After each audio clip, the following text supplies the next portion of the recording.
Ladies and gentlemen, you're about to meet the Managing Director CEE for the Europe's leading programmatic platform, Sociomantic Labs.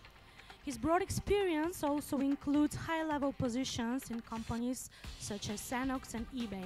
Please welcome on stage Mr. Maciej Wyszynski.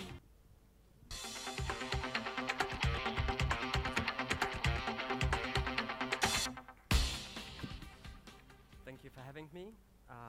Thank you, Rupert, for giving me 1 minute and 20 seconds more to speak. Very crucial.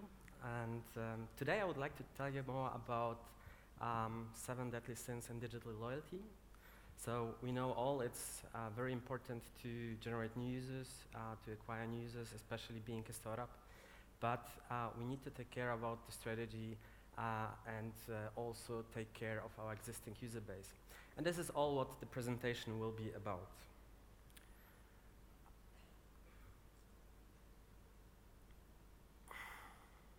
All right. Short introduction about our company. We have been founded in 2009, so a pretty young company, a tech startup who is focusing on programmatic display. We are focusing also on the full funnel, so doing prospecting campaigns, but as well the lower funnel campaigns like retargeting. Everything is based on real-time bidding, inventory, and our own technology, which is crucial in order to develop yourself in a fast-growing tech industry.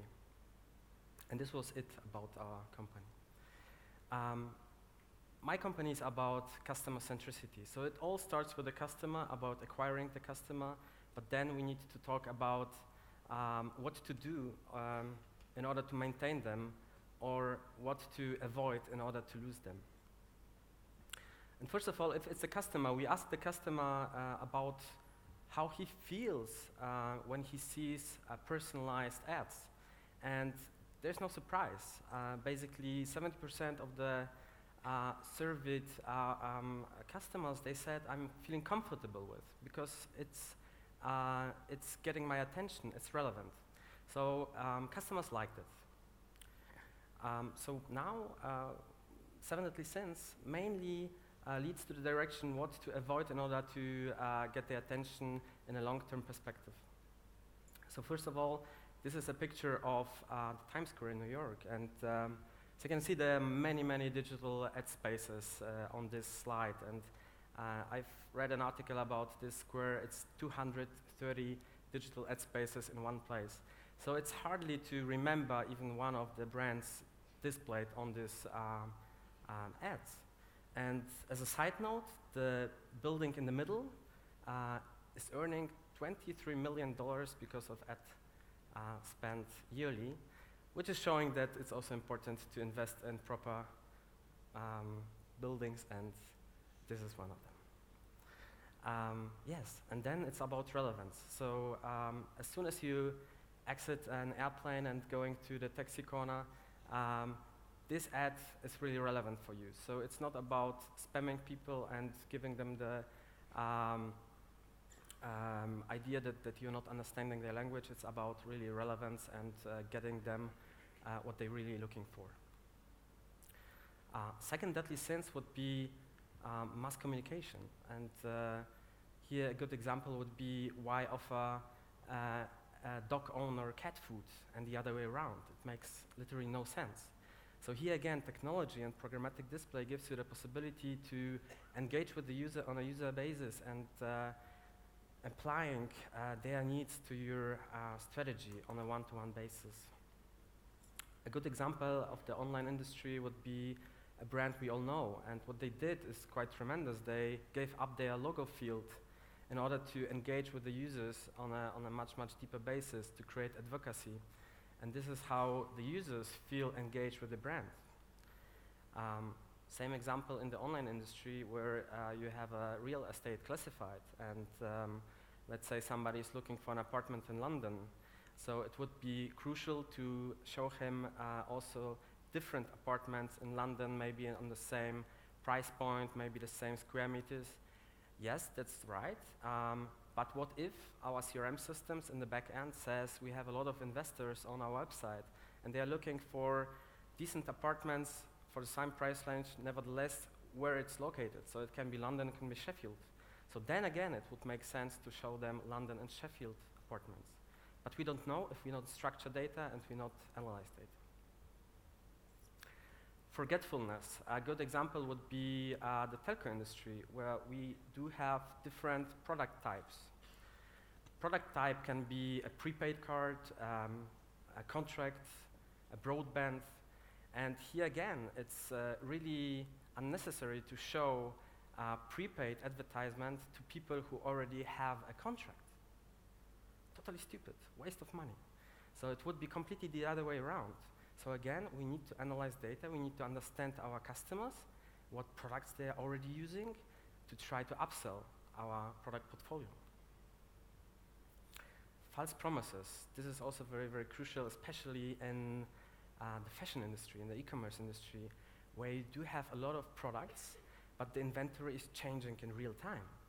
So what's really key is that you receive this information from your advertiser also in real time, so that the advertiser is pulling this information towards the ad tech company he is working with. So if I may give you an example, let's have a shoe which is just like available in one shoe size. Maybe we should downgrade the priority in order to advertise other products which are available in a larger scale. Also, if we have people who are returning products, this would be more the focus on the user again. So as soon as we identify those users, maybe we should also downgrade the priority to advertise for those users because they might have a lower value for our advertiser.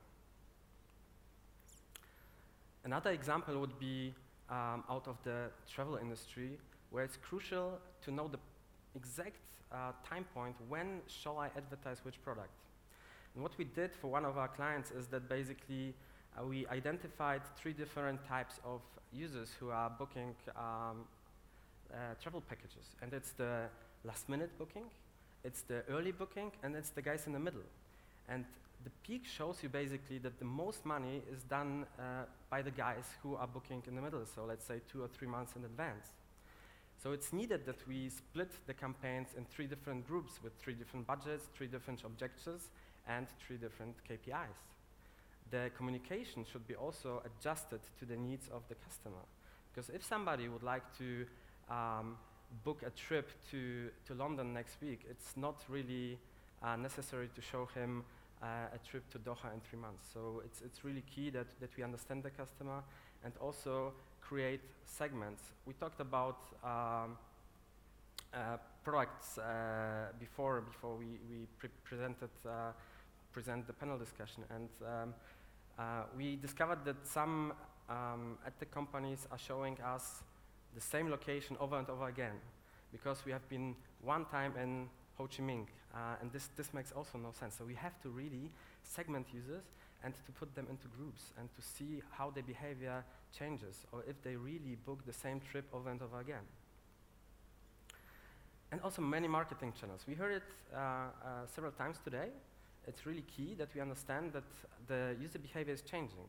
The digital user is using many, many devices, and therefore we need to connect those pieces and points together so that we select our ad tech partner very, very specifically and ask them, can you provide ads on a mobile device? Can you provide ads on a tablet and a desktop? And maybe combine those points together so that we have a marketing plan for each individual user on a cross-device level.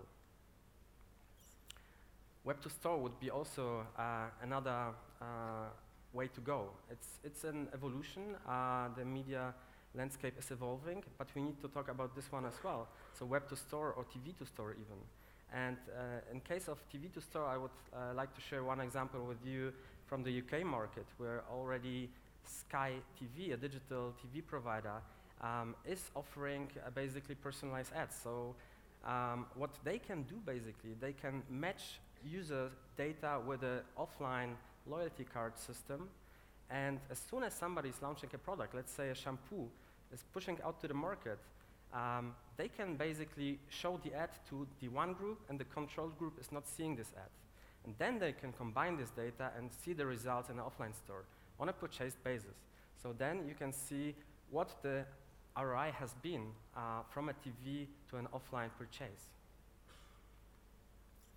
And the last one is pricing. And we talked about that basically technology gives you the possibility to price the bid for each individual user using many, many different factors. Alexander mentioned even up to 1,000 different factors used in order to calculate the real bidding price in order to see the likelihood of purchase of this user. And this is really happening. So we have to change our mindset and go from bulk buying towards a more user-centric approach. And this is the hyper-segmentation what is going on. Before, we had no segmentation. Then we started to segment by channel. Then we started to think, okay, let's deep dive into the user. Maybe we should segment into new and existing and to offer different products and different communication for those channels. Then we deep dive into the existing users and saw that some users are not active anymore. Maybe you should have a different strategy to reactivate them. Some are having higher basket values. Maybe we should talk to them in a different way. And this all leads to segments of one. And this is basically the last slide, which is summarizing what I would like to tell you today. It's about customer centricity, about understanding that each of us, each marketer should adjust his company strategy in order to fulfill IT needs, in order to be ready for CRM segmentation, in order to give all these possibilities to gather data, to segment data, in order to push this out to your partners outside there, to ad tech companies, so that they can find your users in the right place, paying the right price, and having the right communication. So again, user centricity. Thank you very much.